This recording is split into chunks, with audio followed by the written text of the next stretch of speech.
Good afternoon, Amanda and Learning Group 1. My name is Kelly Connell and I'm really looking forward to participating in this learning group and the subject itself, English in primary school.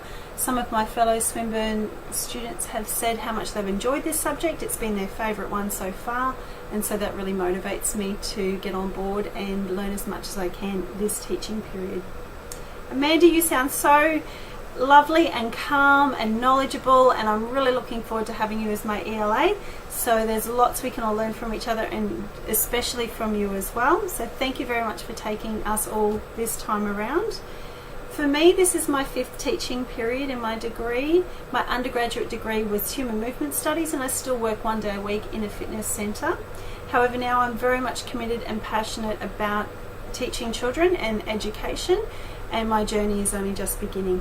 I will finish hopefully around June next year will be my graduation, and I will have my 3rd teaching prac next year that I'm looking forward to as well.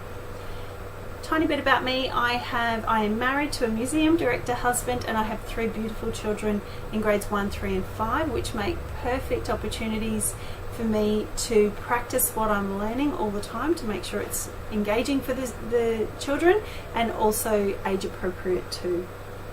I'm currently working as a relief teacher aide as well as an Indigenous students teacher aide, where I develop and run a numeracy and literacy program at my local school.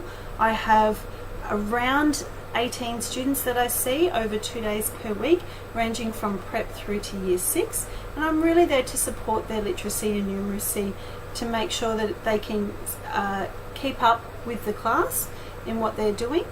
So I'll be using and drawing from my experience with these students as part of my journey in the English in primary education subject this time around. So what are those skills and knowledge that I think primary teachers need to be able to teach English? The skills that we need is really to be able to identify students that are struggling and give them a little bit more time on certain aspects of the English subject or literacy development, knowing that children develop at different paces and having that ability to determine the appropriate level for that child to be working at is quite a big skill. I'm looking for all the little cues. The knowledge that we need is to know how to apply that observation in practice, so really making sure that we are scaffolding their learning as with any other subject, from simple to more complex, and not moving them forward until they've really established their foundation knowledge. How to do this, some of the areas I notice my students struggle in are just simple things like knowing the alphabet, the sounds or sound blends, what's a consonant and a vowel, spelling structure. Sometimes they don't know strategies for spelling and approaching spelling, simple sentence structure and tense. So even some of those areas and spending a bit more time in them. I notice that students, some of the clues that students aren't ready to move on are that they will often have difficulty reading if they haven't developed this foundation knowledge in their literacy, and they will get low self-confidence around writing tasks, and they'll often use avoidance strategies, what I call avoidance strategies.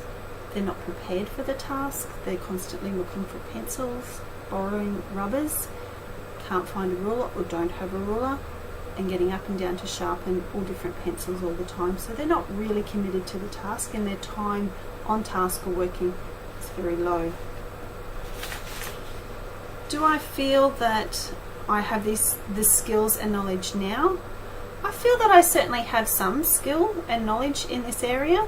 However, to develop that and hone it in and know what to look for on a grander scale would be really valuable. So I'll be a bit of a bowerbird and collect ideas through the database, through Blackboard or Canvas as it is now, the discussion board, research and collaborating with my peers online and at work to really gain more information and knowledge on strategies to help these students.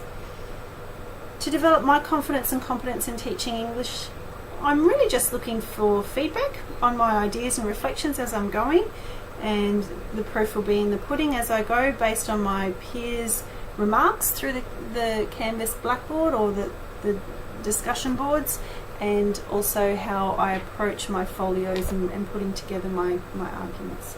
So I'm looking forward to this teaching period, and I'll see you all soon.